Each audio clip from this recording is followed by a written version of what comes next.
Alright, Shalom. I'd like to give all praises, honor, and glory to Yahweh Ba'asham Yahushai. Double honors to the apostles and elders of Great Millstone that rule well. And salutations to the Akim around the world that pushes truth and sincerity. I'd like to touch on some scriptures here entitled, You Cannot Serve Two Masters. Alright, because the scriptures clearly say, today is Luke 16, start from 13, it say, no servant can serve two masters. And this pertains to somebody who in the truth. Is either you're serving the Most High or you're serving the world or the system. You cannot do both, right? It say for either he will hate the one and love the other, or else he will hold to the one and despise the other. Now this don't even have to be in mindset, because it are people who just worship the system and say with the mouth that they love the Most High, but he know that they're unfolly, because love is not only about what you say, but it's also what you do. You understand? Like when the law talk about loving your brother according to the law, you're supposed to treat your brother a certain way. It's the same way that some people just tell themselves they love the Most High, but in works, as the scriptures say, they deny him. He say, and despise the other. It say, ye cannot serve the Most High and Mammon. Now that was somebody back in ancient times, but the concept about it still remains. You could only have one master, unless you have two masters of the same accord. Like how we have the Father and we have the Son, who are of the same accord. But you cannot serve two different masters on two different mindsets. That is what it is referring to. The Most High is your master. You cannot serve him and serve the system. Alright, so day 14 it say, and the Pharisees also, who were covetous, right, heard all these things, and they derided him, right? And he said unto them, ye are they which justify yourselves before men. Because really and truly, most people who just say things like this, when it is trying to teach them the correct thing and they start to talk about the laws of the land and so forth, majority of the time they try and justify their own wickedness, because most people don't really want to stop from serving the system. They like what it is they're doing, so they just look for all different ways to justify to continue to do the same thing. They want to tell you, but what if the law say thing? We can still do it, because there's look for justifications. And say unto them, ye are they which justify yourselves before men, but the Most High knoweth your hearts. So he could be able to look inside them and tell that they're unfolly. They don't really want to serve him, especially if it's going against what it is they like. They don't have that faith or that sacrifice within them. They wouldn't see that here what's going on.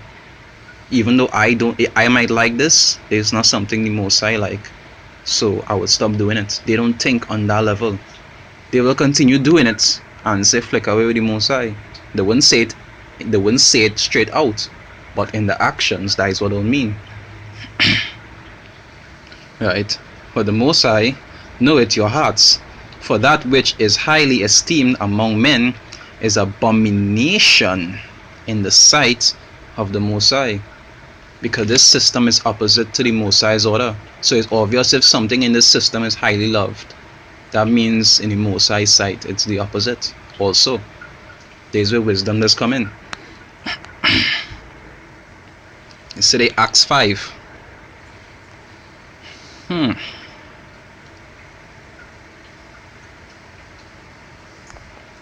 Acts 5 verse, I'll start from 28. Right, Acts 5 verse 28 to say, I'll start from 27.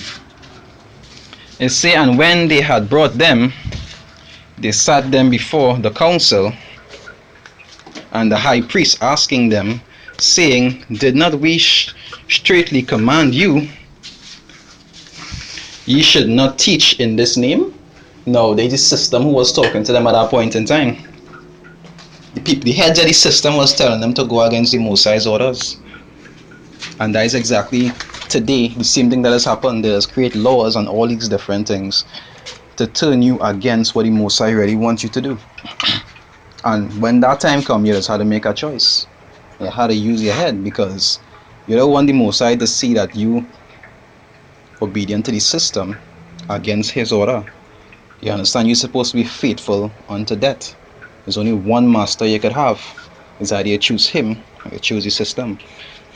They say, saying, did not we strictly command you that ye should not teach in this name?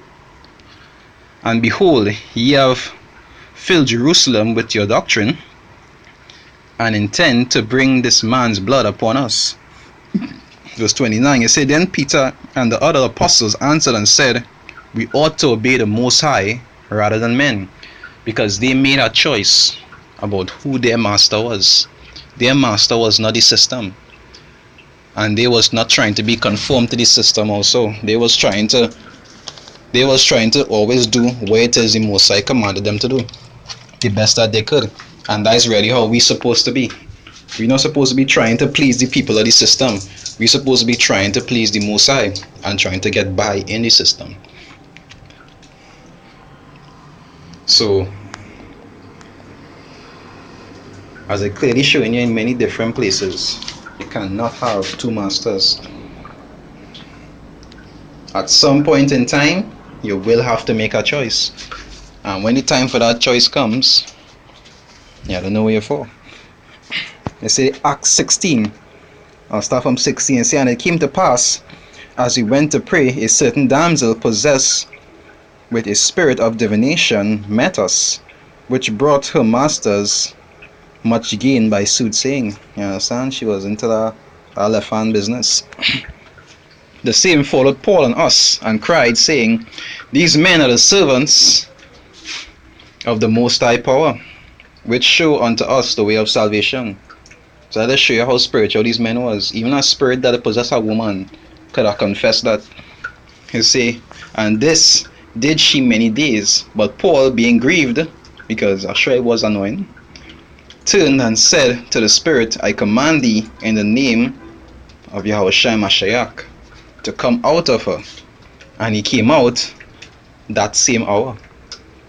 And when her masters saw that the hope of their gains was gone, they caught Paul and Silas and drew them into the marketplace unto the rulers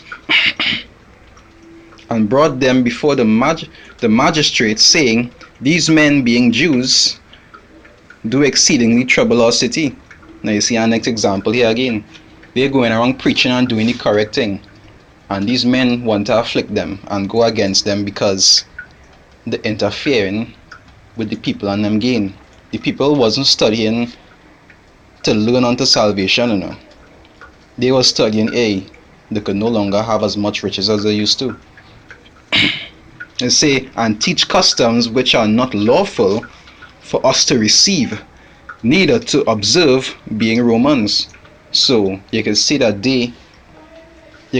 their masters was the system. You understand? They was joined onto the system. They wasn't studying to serve the Most High. And when they see that their gain was gone, they wanted to afflict the men and started to talk about things concerning these things not lawful for us to follow. But as the scripture suggests now, we ought to obey the Most High rather than men. So even in times like now, you have to be mindful about the master that you choose. Now as the scriptures say, you could use the word, but not abuse it. Because when you abuse it, really and truly, all you're doing is bringing harm to yourself. Because see, under the day, the Most High is who you had to put first before anything else. Anytime you're putting anything else before him, then that is your master. Anytime you're putting a woman before the Most High, you're making that your master. You're putting money before the Most High, you're making that your master. You put his system before the Most High, you put anything before the Most High. And what does he tell you to do? You making that your master. And that is not something you want to see. You want him to see you doing. Really and truly, especially if it's somebody the truth. If you're not in the truth, then like yourself, you have a short time again. But if it's a man trying to stay on the right path, you have to use wisdom. Alright, with that, I'd like to give all praises, honor, and glory to Yahweh Ba'ashem Yahushai, double honors to the apostles and elders of Great Millstone and Rule Well, and salutations to the Akim around the world that push the truth in sincerity. Shalom.